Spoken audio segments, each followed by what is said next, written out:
The Honorable Stuart Young, Minister of Energy and Energy Industries, Mr. Conrad Enill, Chairman of the NGC Group of Companies, Ms. Karen Darbasie, Chairman of Tringen, Mr. Magnus Ankerstrand, Head of Clean Ammonia for Yara International, Mr. Mark Loquan, President of the National Gas Company, Mr. Richard Darbasie, President of Yara International, NGC Leadership Team, distinguished ladies and gentlemen, media, well-wishers, good morning. My name is Fui George, and welcome to the NGC Tringen virtual signing. This gas sales agreement represents a significant milestone in the long-standing relationship between NGC and Tringen. Tringen is currently NGC's fourth largest customer and a major producer of ammonia via its two plants, Tringen 1 and Tringen 2. The signing of this agreement therefore represents a major milestone since it guarantees that Tringen will remain a major part of the Point Lisa's industrial landscape now and in the future. This is good news for the NGC and great news for the people of Trinidad and Tobago. To tell us a bit more about this great news, please allow me to welcome Mr. Magnus Ankerstrand, the head of Yara International Clean Ammonia, to bring remarks. Mr. Ankerstrand. Honorable Minister, Chairman of the NGC, Chairman of Tringen, dear Mark, dear Richard. As the shareholder in Tringen, Yara is very excited to be witnessing the signing of a renewed gas agreement for Tringen here today. As a shareholder of Tringen for more than 35 years, Yara is very committed to the industry as well as the island of Trinidad and Tobago. And as such, having secured gas supplies for the next 3 years in Tringen is vital for Yara. Tringen is an extremely important part of our ammonia network. And as the world's largest ammonia supplier and distributor, it is crucial for us to have predictability in our gas supplies from Trinidad. There is no doubt that the last year has been challenging for the ammonia industry, for Trinidad and Tobago, and indeed the entire world. COVID has had a severe impact in so many areas, and the ammonia business is not excluded. Also, the situation has been challenging for our employees that we have tried to take care of as well as we can. With that, signing an agreement today is an important element in securing the future for Trinidad and Tobago and for Tringen, and indeed for our employees. There is no doubt that the last year has been challenging also in terms of the gas supplies and the predictability of the gas supplies, which is extremely important for an ammonia producer like ourselves. The gas situation is challenging, but we have full confidence that the NGC is working diligently in resolving that situation, and that confidence has been strengthened throughout our process. There's also no doubt that it has been a challenging negotiation, but through the goodwill from both sides and also creativity and a willingness to reach a solution, I believe we have come to a contract that is beneficial both for Tringen and for the NGC, and that secures the ammonia production in Tringen going forward.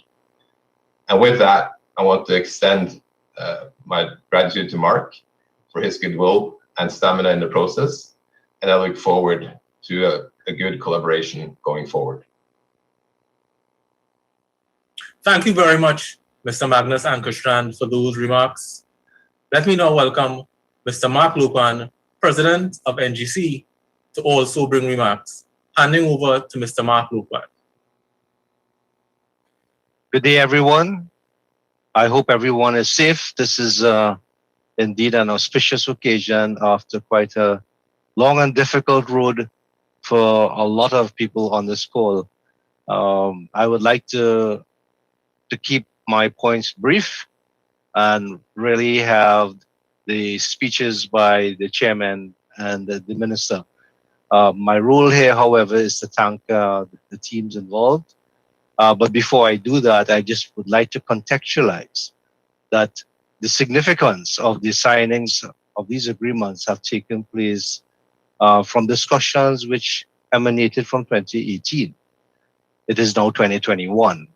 And to put that further in context, it's It's because we had the negotiations completed with the upstream between 2017 and 2019 and started to conclude a lot of the downstream discussions with agreements back from 2018.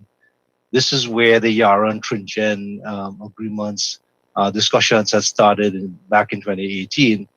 And if you recall, the environment in which we had been operating at that time have been very difficult before COVID came along.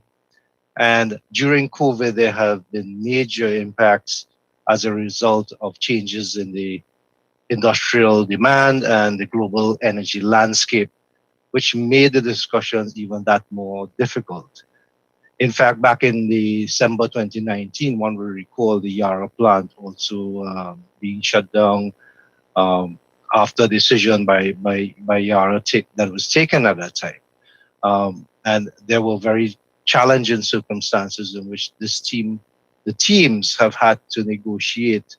But I have to admit, and I would like to thank in particular the NGC board for their support. I would like to thank the Yara Tringen team led by Magnus Ankerstrand, together with his members such as Richard Darbasie and Anita Nivol.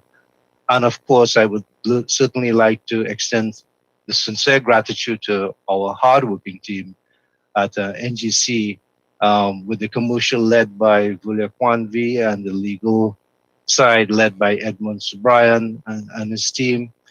So without them, the discussions would have not be brought to this conclusion as well. So I certainly would like to thank everyone for their professionalism, their hard work and commitment and persistence during such difficult circumstances. But I think we are all stronger for it, and it has provided a foundation for us to collaborate further for a greener future. And our priorities is, of course, going forward, the renewal of the upstream contracts in another rounds going forward, and the gas value chain analysis that is being done by the ministry. Thank you all for your hard work, and have a safe day. Thank you. So thank you very much, Mr. Mark Loquan, for those remarks. You really are a man of your word. You said you would give thanks, and you did that. You said you would keep it brief, and you definitely did that. And you also said that you would set a context, and that you did very well. And now next we have Ms. Karen Darbasie, Chairman of Tringen, to bring remarks and perhaps even build upon the foundation that you would have laid for us, Mr. Loquan. Let me now welcome to bring remarks, Ms. Karen Darbasie. The Honorable Stuart Young, Minister of Energy and Energy Industries. Conrad Enill, Chairman of the National Gas Company of Trinidad and Tobago. Mark Loquan, President of the National Gas Company. Magnus Ankerstrand, President Clean Energy, Yara International. Richard Darbasie, President of Yara. Members of the legal team, members of the media, ladies and gentlemen, good day. Over the past half-century, Trinidad and Tobago has successfully built a gas value chain that allowed us to monetize our gas resources in a value-added way, in a manner which historically has been the envy of many. The development of the point leases model brought significant wealth to Trinidad and Tobago, and directly through employment generation, the growth of a support sector of service providers, as well as through taxes and dividends paid, has enhanced the livelihoods of many citizens. Our natural gas-based economy continues to be a significant contributor to GDP, government revenue, and foreign exchange. Its continued success is therefore vital to secure the future of our country. It is consequently incumbent on all stakeholders to come together to ensure that the appropriate mechanisms are in place to ensure the gas industry is robust, resilient, and sustainable for the immediate term, while we as a country navigate the energy transition to a lower carbon future. It gives me great pleasure to speak at this signing of the gas sales agreement event as we all, as leaders, reaffirm our commitment to collaboration with industry stakeholders as we all contribute to the long-term sustainability of the energy sector. The Tringen assets in Trinidad were some of the first petrochemical facilities built in Point Pisas. Tringen 1 was commissioned in 1977, and just over a decade later, Tringen 2 was also commissioned. The two plants have a combined nominal capacity of 1 million metric tons of ammonia per year. The signing of the gas sales agreement ensures that Tringen remains a significant part of the country's energy infrastructure for the foreseeable future. And I would like to express my thanks to Yara, as the manager of the Tringen operation, for their perseverance during this negotiations process, which ran for almost 2 years.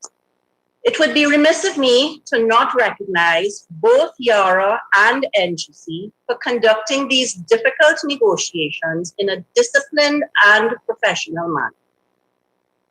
The ever-changing global energy landscape often makes decision-making difficult, but the signing of the gas sales agreement helps to mitigate one key aspect of the uncertainty relating to the external environment that affects the sector. As stakeholders in the energy industry, it is incumbent on us to ensure that the domestic economic environment is conducive to long-term sustainability and to create an environment which encourages investment into the sector, in spite of all the uncertainty. Over the past year, the global energy sector has experienced significant volatility and external shocks. And what we have experienced can only be described as a perfect storm. This perfect storm was brought about by low commodity prices and disruptions triggered by business disruptions, which arose as a result of measures which were unavoidable as globally in countries moved to limit the spread of COVID-19. The industrial ammonia market, in particular, experienced plummeting prices with a series of unscheduled plant shutdowns in the US Gulf and Trinidad. The larger ammonia agricultural market was also weakened, but less so due to its role in the global food chain as a raw material for fertilizer. The very way we are conducting this signing today is evidence of the change that has been brought about by the virus. The mantra within the industry is that lower for longer will continue for the foreseeable future. This is not unique to oil and gas, but also the LNG and petrochemical markets. The past few years have undoubtedly been challenging for the oil and gas industry globally, and specifically in Trinidad and Tobago. But with global vaccination programs underway, while we are optimistic that prices will move in the right direction, concerns on the uptick of demand, which requires a global economic recovery, remain a real concern. Further, concerns domestically remain around the supply-demand imbalance in the supply of gas, which has had serious implications for the entire gas value chain. The good news is that we've seen continued significant investment in the upstream gas sector, with further increases projected over the next few years. As leaders in the sector, we remain committed to the well-being of the entire gas value chain and confident that with collaboration, we can overcome the challenges. The agreement between the NGC and Tringen for the continued supply of natural gas represents a significant achievement in spite of the negative narratives we have seen. And today's signing demonstrates that commitment of parties to work together can ensure sustainability of all.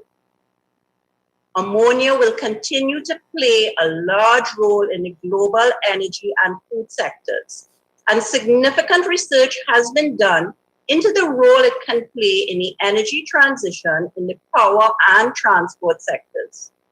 The long-term outlook for ammonia as a clean fuel is positive and bodes well for the future as Trinidad and Tobago continues to look at options to decarbonize and create a premium product that can be sold in international markets. We reaffirm our belief that through collaboration of all stakeholders, along with a relentless focus on improving the efficiency of our plants to increase our competitiveness, and a view to pivoting into newer products, the downstream energy sector in Trinidad and Tobago will have a sustainable and vibrant future. I thank you. Thank you very much, Ms. Darbasie, for sharing with us those remarks. Very insightful. Let me now welcome the chairman of the NGC Group of Companies, Mr. Conrad Enill, to also bring remarks. Handing over to you, Mr. Enill.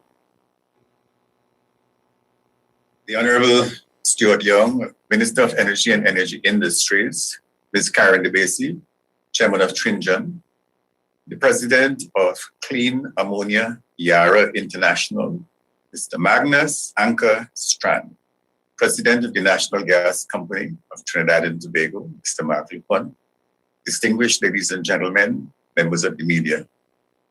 I'm pleased to join with my colleagues from the Ministry of Energy and Energy Industries, and of course the Trinidad Nitrogen Company Limited, Tringen, to place on record our sincere thanks for the successful conclusion of a difficult and challenging journey we started 2 years ago. Our event today signals the conclusion of a mutually agreed gas sales agreement that will enable Tringen's 2 ammonia plants to continue to deliver value for the people of Trinidad and Tobago. Tringen, together with our other downstream customers, continue to be instrumental in cementing our country's position among the top ammonia producers in the world. We are therefore proud to continue supporting the company's national contribution through this gas sales agreement. Despite the challenges that confronted us in 2020, we have reached an agreement. This allows us to both plan our business with a degree of certainty regarding the future. The fact that we are signing this gas sales agreement while managing the risks associated with the global pandemic, market uncertainty, and a higher gas acquisition cost demonstrates the innovativeness and commitment of our staff, led by our President, Mark Loquan. And I wish to take this opportunity to thank them all for their continuing service to the people of Trinidad and Tobago. We are very proud of the men and women who are a part of the NGC Group. Despite our reported loss in 2020, the NGC was able to balance the interests of sellers and buyers, which we saw as an important role in keeping the downstream sector in a state that allowed us all to recover as the circumstances changed. This meant that in order to preserve the sector as an important pillar in the future growth of Trinidad and Tobago, we had to share in the pain of adjustment, something which we understood and to which we had responded. Our sector today is now in a much different place with significant possibilities to continue to make a positive difference to our country. As we enter this new period in our journey, we are guided by a few principles which has helped us survive these times. Our principles are based on our desire to create exceptional value from the natural gas and our related energy business through our people and strategic partnerships.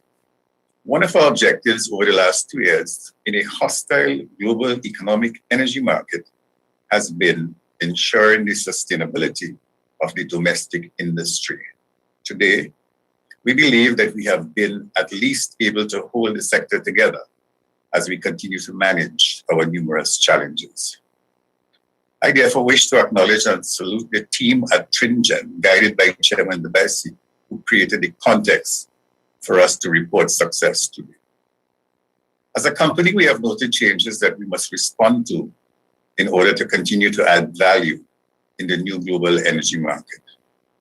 Our analysis tells us that in the drive to reduce carbon emissions, there is a global move from fossil fuels as the primary energy source to cleaner fuel sources, including gas.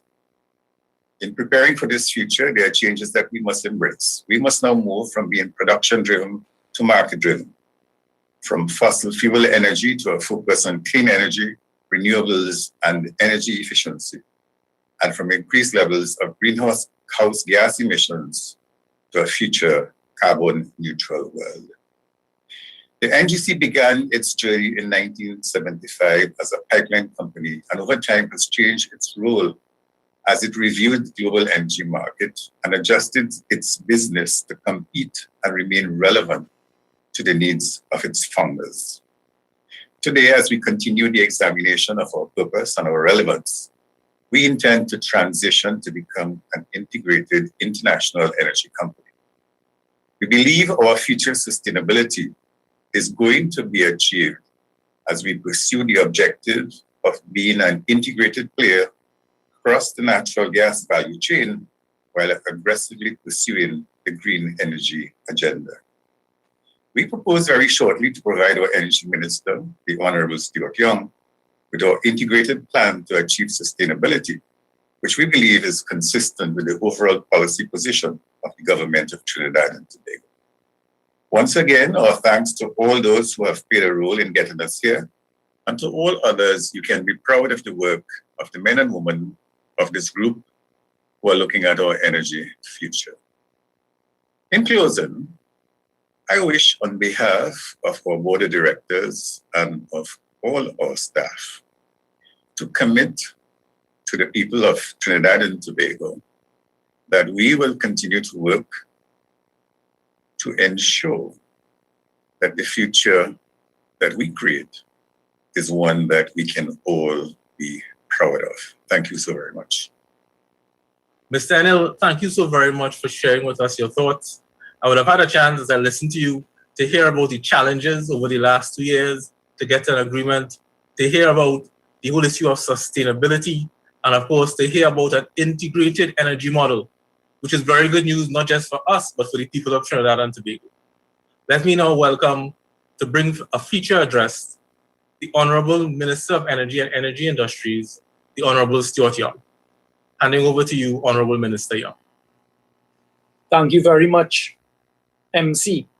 I'd like to start by welcoming this morning Sir Conrad Enill, the Chairman of NGC, Ms. Karen Darbasie, the Chairman of Tringen, Mr. Magnus Ankerstrand, all the way from Europe, the President of Clean Ammonia, Yara International, Mr. Mark Loquan, the President of NGC, Mr. Richard Darbasie, the President of Yara Trinidad, and to all the members of the media and anyone who may be following us here this morning on this momentous occasion.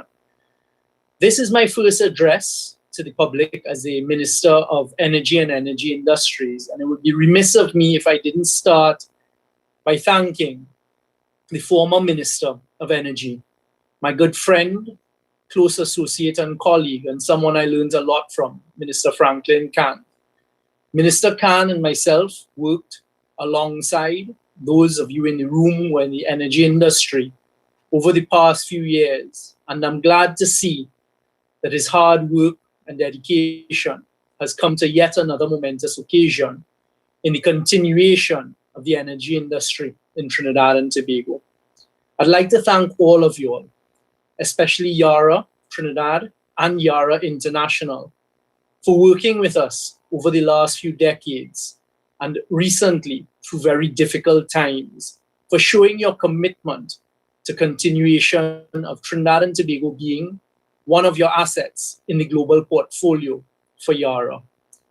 To thank Ms. Darbasie and her team at Tringen for the work that they have done, and for Ms. Darbasie coming in to the chairmanship with a bit of a push, and for guiding Tringen through some very difficult conversations and difficult times in the past few years.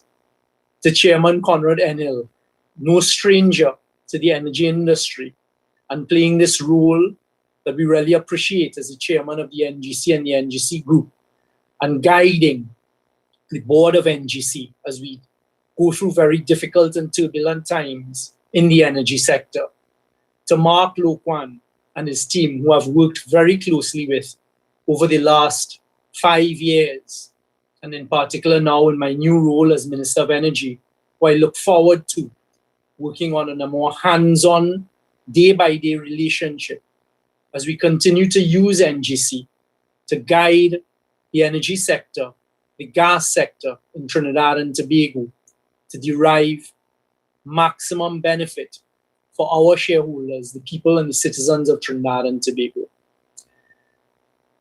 I don't think it is often understood, as I reflected this morning and coming out of another meeting a short while ago. We very often use cliche terms when reporting what is going on in our energy sector here in Trinidad and Tobago.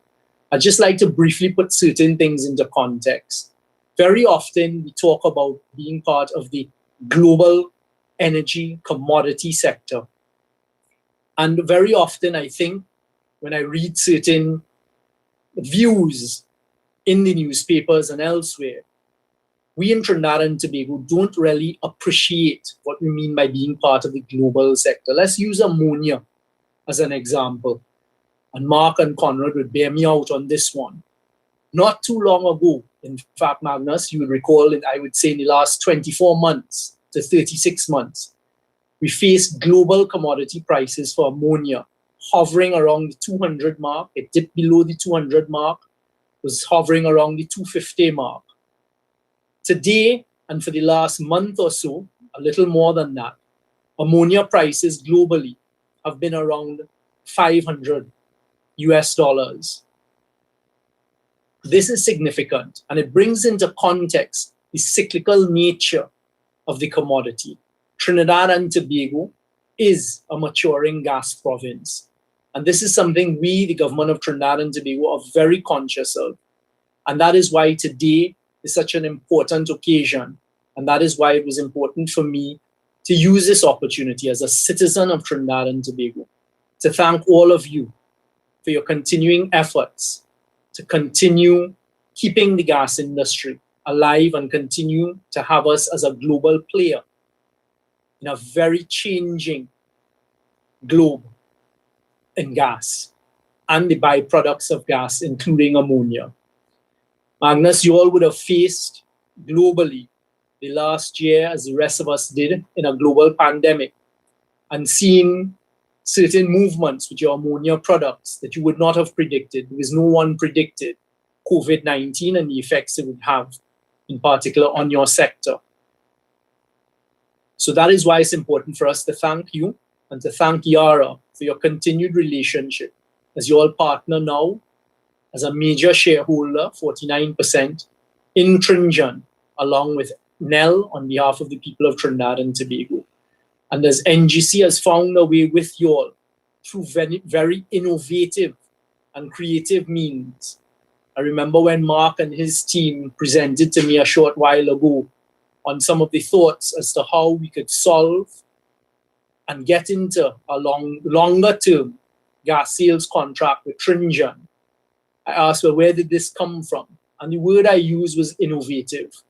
This is what will keep us moving. This is what will keep us going as an industry in Trinidad and Tobago, being solution-driven and solution-oriented. And that is what today is about. What you all have managed to do with our gas supply contract until 2023, and is really remarkable in the current times.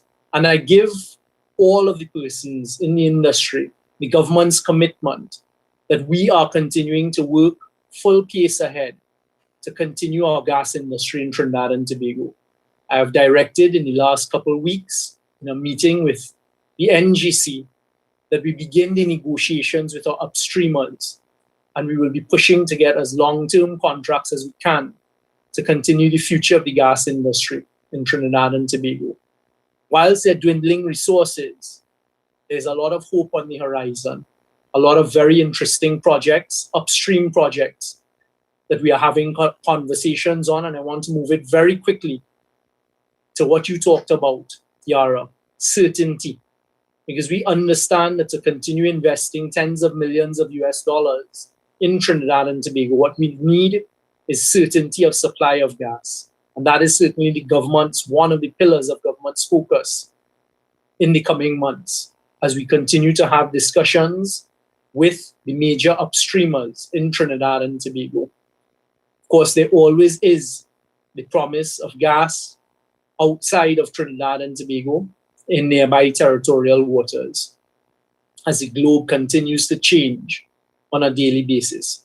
What I ask you all in the industry to do is continue to operate safely as we continue to navigate this COVID-19 pandemic and continue to keep your operations going. Tringen, continue to look at the potential markets out there. And two things I'd like to end by saying. One, we are all conscious as we move into green energy and this concept of green energy.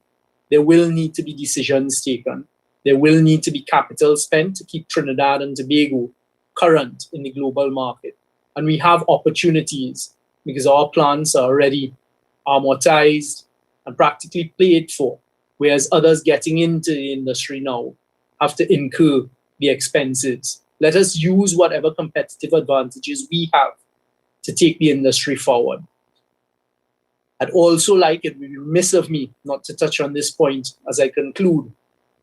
What you're seeing today, Trinidad and Tobago, is some difficult and hard conversations, strategic decisions by the NGC from since 2015. Because one of the components of what we've been able to also do today, and we've been doing successfully since 2015 come forward, is dealing with the closing off of claims, potential claims against NGC, and successfully negotiating that, putting it behind us as we go forward into the future of Trinidad and Tobago. So I end by saying, well done. Well done to you all. I know how these things go, the many late night calls that we have. Mr. Enill and his board listening to Mark and his team at all hours of the day, sometimes having to round robin discussions and conversations at board level at hours of the night. This is what Trinidad and Tobago doesn't appreciate, the commitment that you all give. The same thing done by Ms. Darbasie and her team at Tringen, by Mr. Darbasie leading those for Yara in Trinidad and Tobago. Magnus, we look forward to welcoming you to Trinidad and Tobago as soon as we get over the current hurdles of travels globally. Because the next stage for Trinidad and Tobago that we'll be focusing on as a government is our downstream sector. And making the trips to your boardrooms wherever you are and inviting you here for us to have productive conversations about the future in the next few decades of Trinidad and Tobago's energy sector. So well done, everyone. Congratulations. And you're seeing today the product of your hard work and your innovative schemes at getting it done to bring maximum value in difficult times to all of your various shareholders. But importantly, to the people of Trinidad and Tobago, as we've secured today the continuation of Tringen and its two plants in a global environment that is fraught with many difficulties and challenges. Keep up the solution-oriented way, and I look forward to providing guidance, leadership, and learning with you as we extend the tenor of Trinidad and Tobago in the global energy environment. Thank you very much for your attention this morning.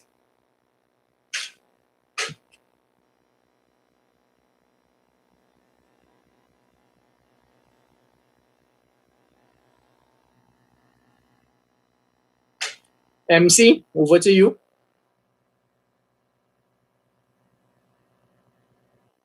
Thank you so very much, Honorable Minister Young, for your remarks. And thanks as well to all the other speakers. The remarks shared this morning would have allowed us all to get a greater understanding and appreciation of this gas sales agreement. Now on to the Q&A segment, an opportunity for you, a member of the media, to ask a question or questions of one of our speakers this morning. To ensure that everyone gets an opportunity, as well as to ensure that the session runs smoothly, we just want to kindly request that first and foremost, you raise your hand to indicate that you're interested in asking a question. Secondly, Once you are called upon, you identify yourself by name and media house. And thirdly, that you keep your question as concise as possible to allow for everyone to have an opportunity. Thank you all so very much for your cooperation with this.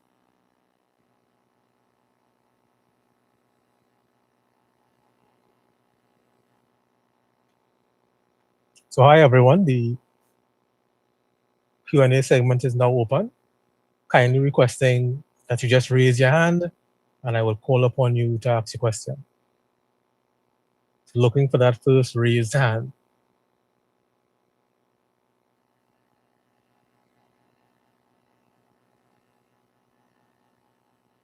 Because I'm seeing Mr. Jewel Brown, his hand is raised. I'll start there.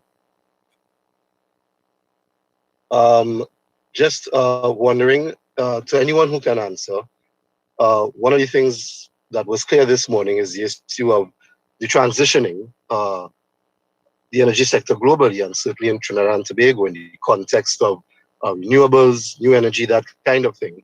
And I'm wondering how difficult a transition would that be for a company like NGC? Jewel, I will take that question. I mean, thank you very much for it. It is a very pertinent question in the current environment.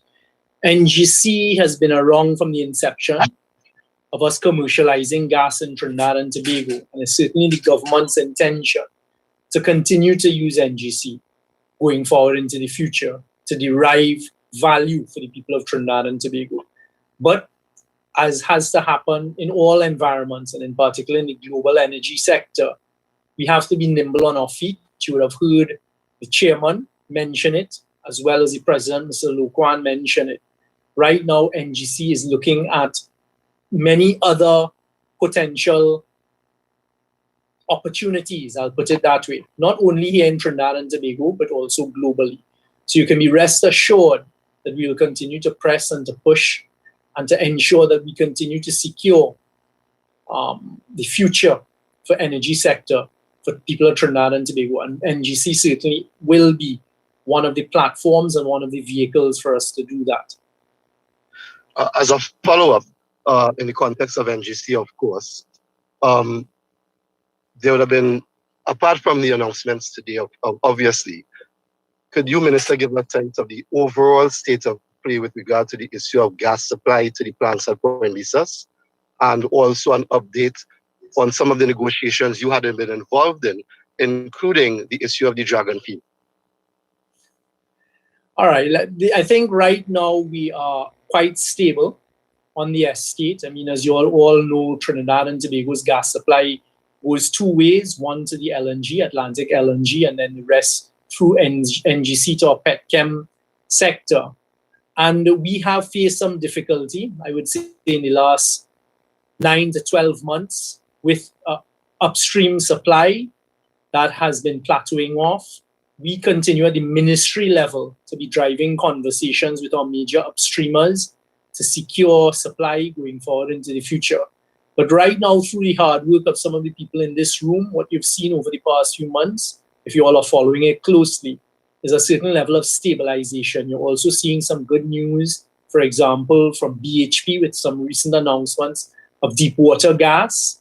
We're also currently in negotiations with Shell with respect to Manatee gas, which very often you ask about Dragon, but the Manatee is a real success story, and us being able as a government to de-link the Manatee side from the Loquan side to allow us to get into Manatee and to be able to produce the gas in Manatee to keep us going, that is a big accomplishment. And right now, at the ministry level, we're driving the conversations and the negotiations with Shell to commercialize the Manatee gas. So I think things in the sector, certainly from where we sit as a government, are quite stable right now. We'll be working hard to keep it that way. With respect to the Dragon, nothing has changed. I was part of the team that had gone and negotiated. We had negotiated quite a good commercial term sheet, a very good commercial term sheet for the Dragon gas. But as we are aware, due to sanctions, right now that project is on hold, but it hasn't totally disappeared. And we continue to see what takes place up north in Washington for guidance as to how we could pursue that in the future. Just one other thing, Minister. As you said, the Manatee field. Any sense of how soon production could start from that field? Are you talking about months, a year, more than a year? The Manatee field is going to be the largest significant investment in our upstream production in the past few years. Let me put it that way. And right now, we're at a very sensitive stage of negotiations and discussions. So, as a Trinidadian, just wish us well. So, hopefully, soon we'll be able to come to market and make announcements, having been able to commercialize that. Can't say much more than that at this stage. Thank you, Minister. Take care. Thank you very much, Mr. Brown, for your questions. And thanks as well, Honorable Minister, for your responses. Let me now call upon Mr. Curtis Williams. Your hand is up, sir. Yes, Curtis Williams. Are you hearing me? Yes, Loud we and are. clear. Yeah, Curtis Williams, Guardian Media. I have a couple of questions. First one to Mr. Mark Loquan.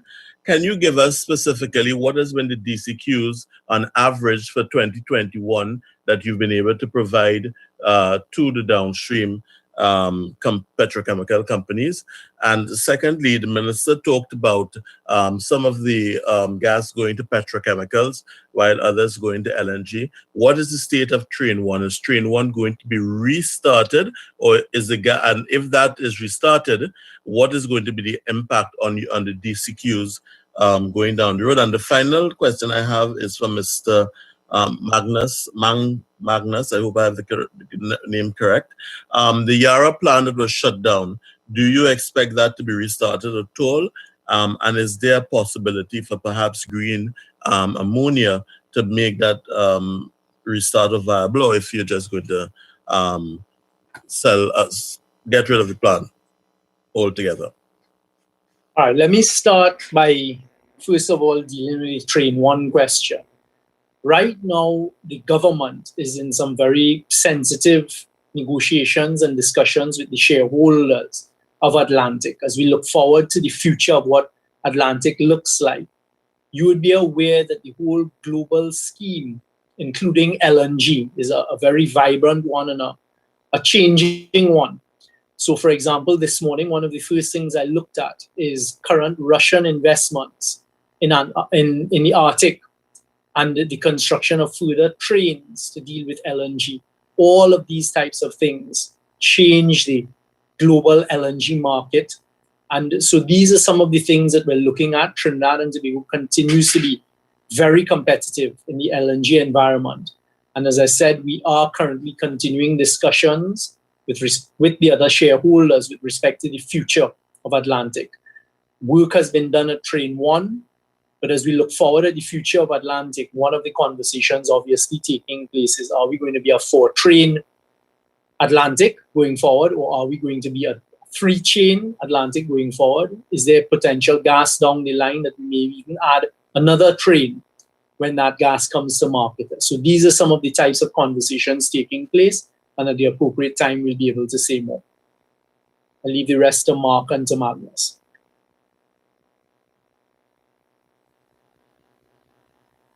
Yes, good morning. I would just answer the question. And Curtis, I think you asked about DCQs on average to 2021. I would just say, with respect to all the plants, there has been of course, constant negotiations going on since back in 2018, as I mentioned.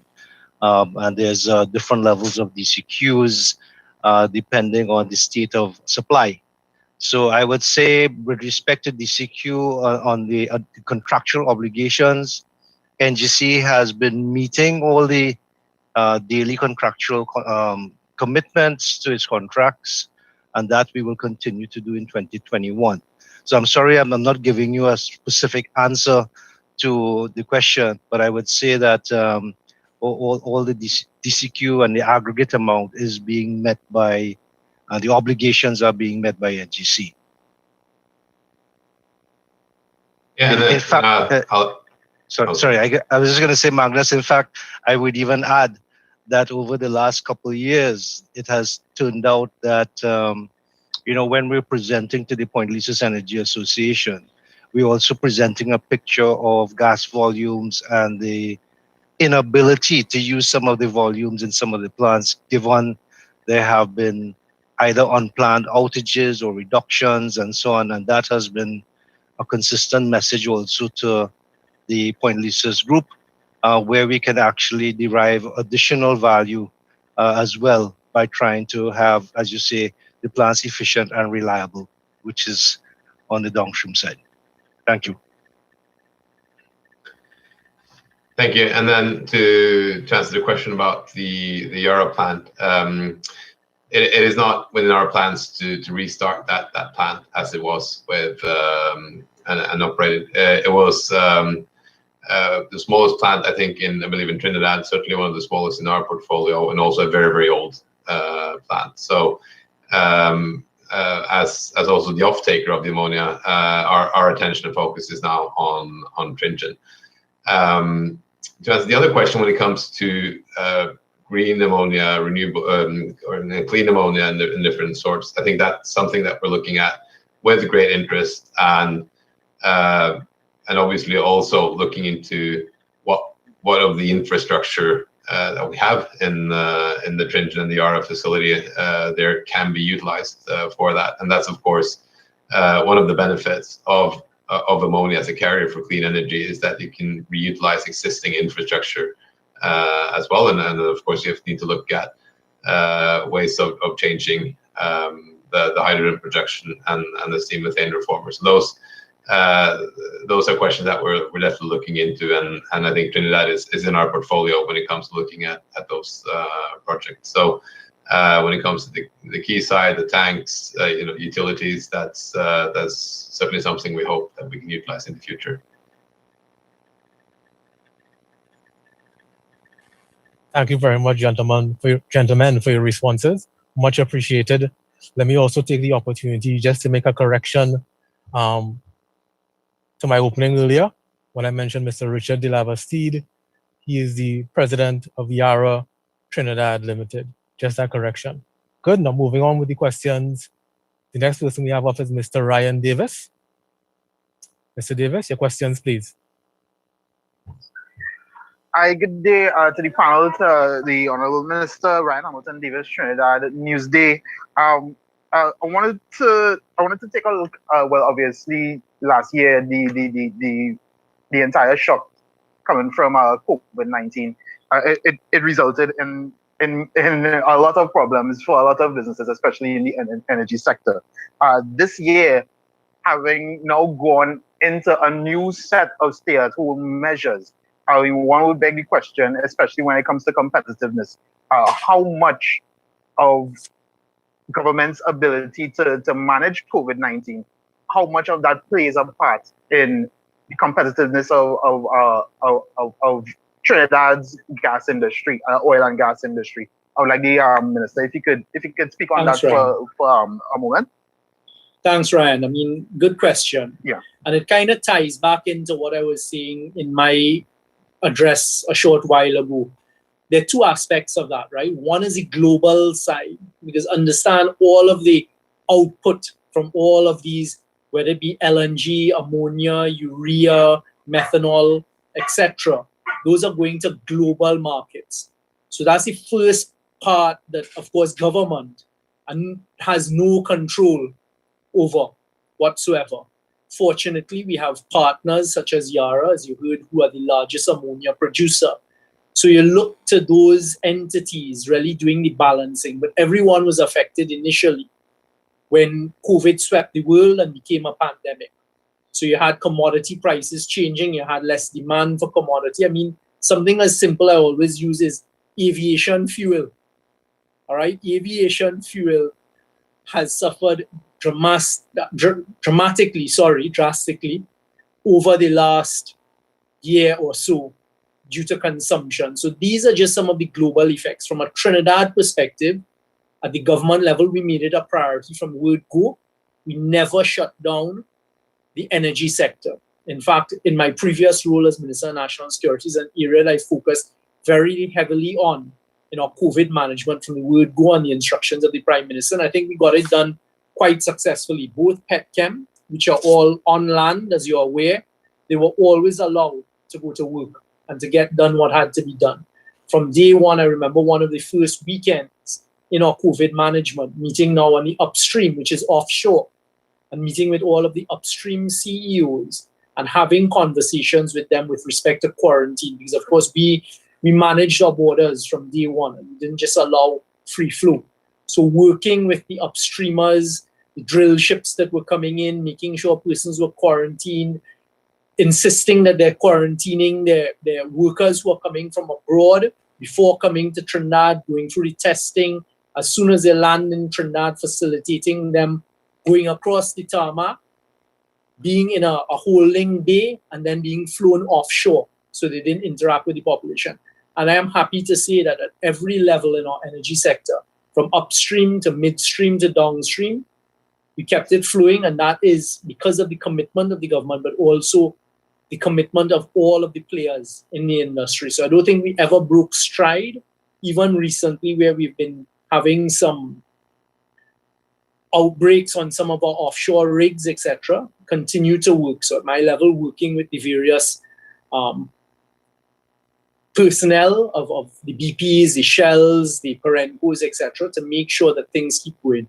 And I don't think apart from maybe a couple hiccups over a number of days, literally a handful of days, Mark, over the last year or so, was the gas supply at all affected because of COVID-19. So I think that's really an area that Trinidad and Tobago managed extremely well, because we never let COVID affect the operational side. We have no control over what happens with global commodity prices. Thank you very much, Just Honorable Minister.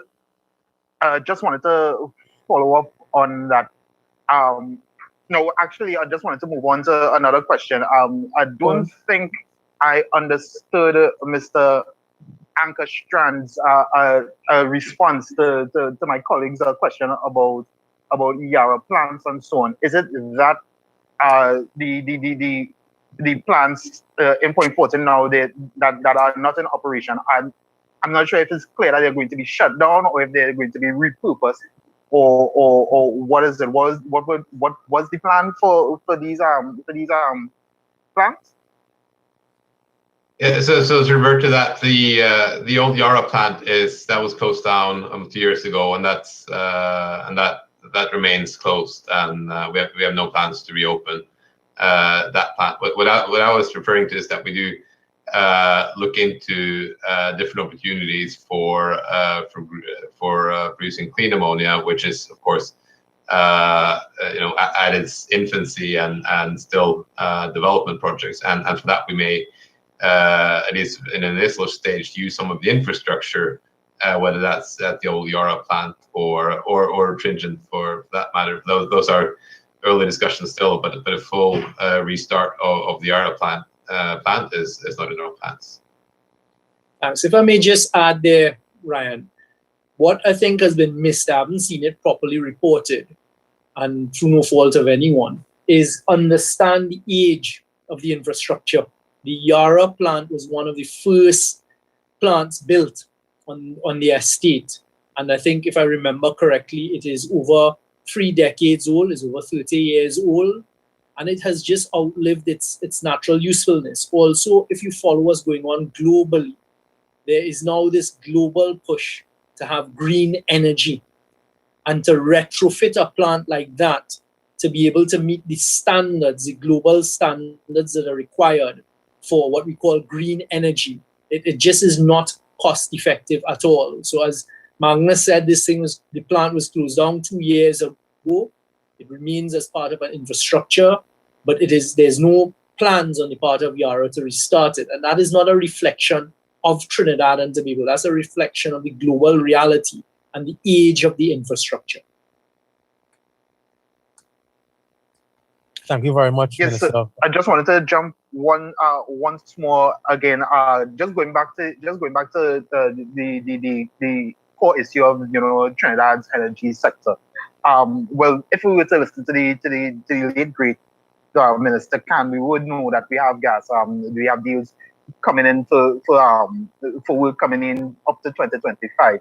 But we also have competition, which the minister rightly noted in his address. And he did say that there was a necessity to stay competitive. I don't know if any of the members of the panel can answer this. What would Trinidad need to do, even though we have this supply of gas, to remain competitive, even though we have our neighbors right next door? And even if Mr. Ankerstrand could coin in on this, what would make international companies stay with Trinidad and not say, well, let me pack my things and move to better or different opportunities? Hi, Ryan and presenters. Just before you all answer, Ryan, we have a few other people waiting as well to ask questions as well. So I think this will be your last question. Thank you so very much for asking all the questions. And so now I hand over to the panelists to answer. Let me jump in first before Magnus.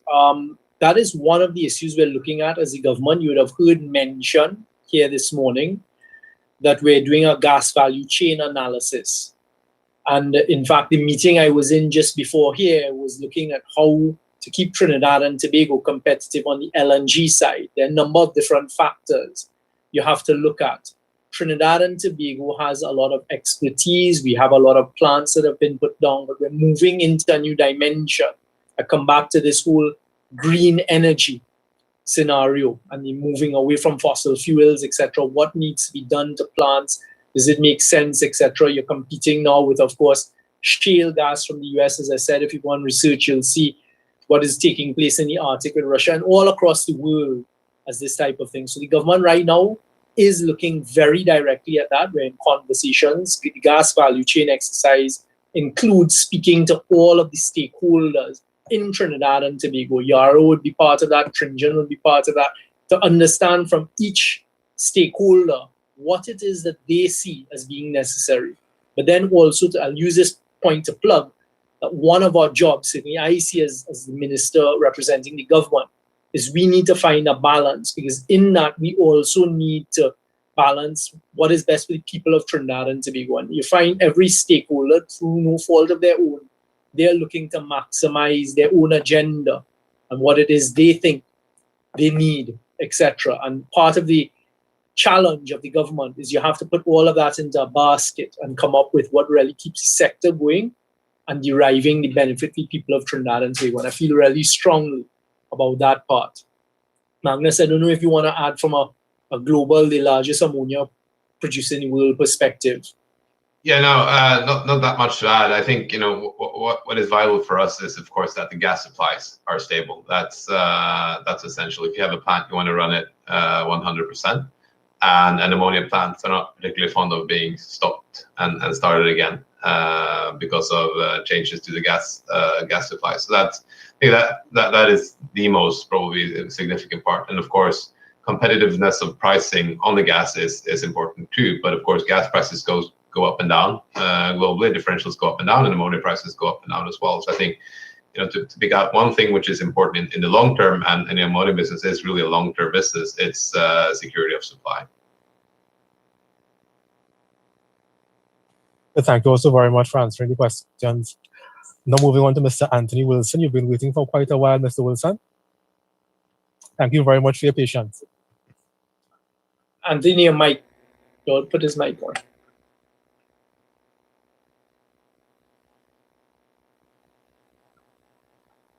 Yeah, can we just kindly unmute Mr. Wilson?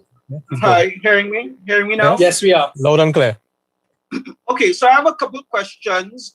The first one is to clarify the length of this contract, the term of the contract, because the minister referred to contract until 2023, but there was another reference earlier to a 3-year contract. So is it 2 years or is it 3 years? I will ask either Mark or Karen to answer that. But Anthony, what you have to realize is it could be a 3-year contract with a retroactive portion. So I suspect that is what it is. So I suspect, and I'll allow them to answer, but it is a 3-year contract ending in 2023. But understand these negotiations have been taking place. So there would have been a sort of covering or retroactive period. Mark? Well, I would certainly. I think that's correct, Minister. And the bottom line is that we have said in the public domain that we don't have sight of gas beyond 2023. Correct. And normally we don't comment on specific contracts, terms, and volumes, and different things like that, or retroactivity. But that is a fact that we've already stated quite a few times.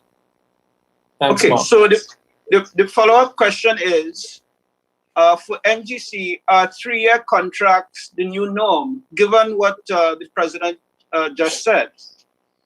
All right, let me take that one for you, Mark, if I may. Anthony, as we've taken very careful care to see, what we're doing currently is we've begun conversations with the upstreamers. So right now, as Mark pointed out, all the upstream contracts come to an end in 2023. It's our position as the government that we can't wait until 2023 to start negotiations, or even close to 2023 to start negotiations, because as you would have heard, Yara, Tringen, many others, everybody needs a line of sight of gas and some level of certainty. So one of the first things I did in the past few weeks upon assuming office is gave notice to all of the upstreamers that the conversations for future gas need to start now. Part of that conversation is the length of gas supply contract. And of course, we would like to push for as far a contract as possible into the future to give us a longer line of sight. But that is still in infancy stages and depends on projects coming on board, etc. So right now it's premature to say that, and to say that it will be 3 years. Certainly we don't want 3-year term contracts going forward in the future, but we will have to deal with reality as we step forward. Yes, Mark, I guess I would add to that, Minister, that of course, technically there's some slight differences between the upstream contracts, but of course we sell gas based on a pool that of course combines contracts. So I think it is wise to start those discussions as early as possible, so that at least we can, as I said in my opening, we've been on a road of upstream negotiations from 2017 to 19. Correct. And downstream contracts from 2018. Here's another one in 2021. So it's been a constant, I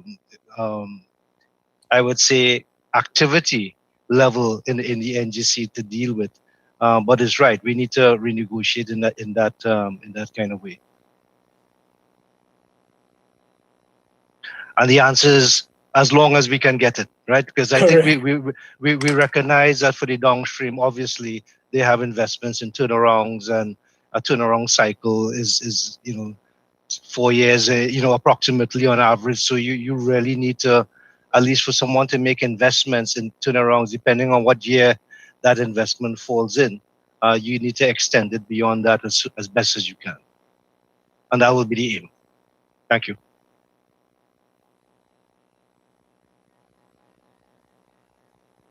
I think Anthony's mic is off again. Anthony? Yeah, you hearing me now? Yes, we are. Okay, so also as a matter of clarification, I'm interested in finding out if the 2 Yara plants were out of gas contract for any time or not. When you say the 2 Yara plants, you mean the 2 Tringen plants? Yeah, the 2 Tringen plants. Did the gas contract between Tringen and NGC end, and were they extended month to month or quarter to quarter? So I guess I can take that. There would have been interim agreements that would have been going on with the purpose of forging a long-term solution, so you don't end up in a situation where you're going on short-term periods. As you know, it's not an ideal situation to be in, and of course the market is quite volatile, and the acquisition cost of gas is also dependent on some of these commodities, as you know. So the best thing for all parties is to have a longer-term stability, which I think Magnus has also talked about. Thank you.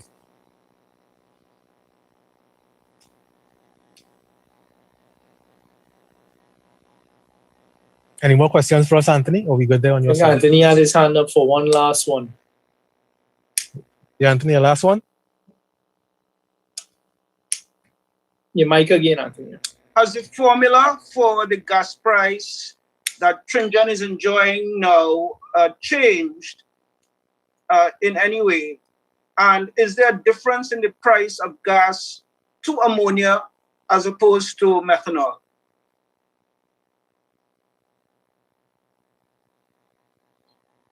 But when you say it's changed, Anthony, it has changed from years ago. So the only thing that NGC would have been able to offer would have been based on the upstream contracts that were renegotiated in the last years. So the answer to the question is in terms of the cost of gas. Yes, I think we've made it no secret that that has certainly gone up. So there will be a difference compared to, say, pre-2019, you know. But here we are in 2021, and I think the parties have found, you know, a formula that is based on the realities going forward. Thanks a lot, Anthony. Thanks a lot, members of the media. I know there's some hands still up, but of course, everyone has had an opportunity to ask their questions, and unfortunately, we have other engagements. So I'd like to really take the opportunity to thank everyone, to thank Magnus, your team at Yara, to thank Karen for the great work you all are doing with Tringen, and we now need to engage in some discussions as to how we push Tringen forward. And Magnus, I look forward to including Yara in those conversations. To Conrad and Mark, keep up the good work at NGC as we continue to move forward. And I look forward to you all coming to me in the next few days with your strategic plans. As you know, is at the forefront of my mind. And I really look forward to us driving the sector forward and keeping it going. And to members of the media, thank you all as usual for your time here today and this morning into the afternoon. To our hosts at NGC, Richard, I'm not leaving you out from Yara Trinidad. To thank everyone for your participation. And today really is a culmination, I know, of a lot of hard work by you all. And unfortunately, it doesn't go away. We keep it up because we have to keep the sector going for the next few decades. Thank you all very much. Good. And stay safe, everyone, please. Okay, thank you. Yeah. Okay.